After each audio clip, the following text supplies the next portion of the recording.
Поедет,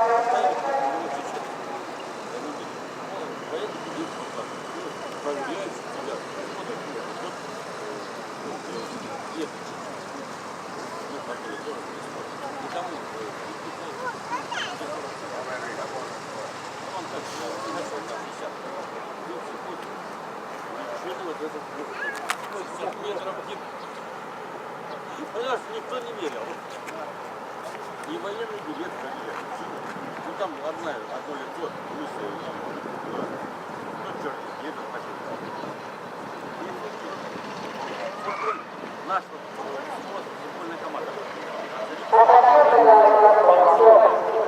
Один человек.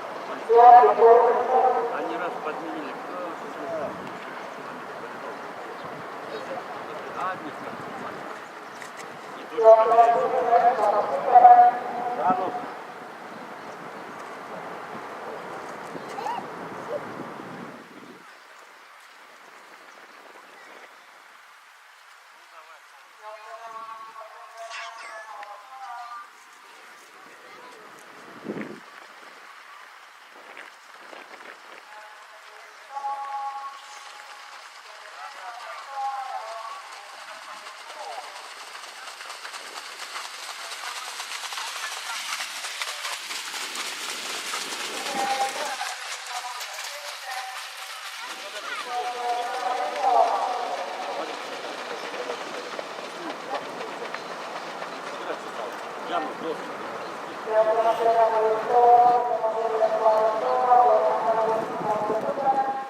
Давай, Янус, дорогой, давай!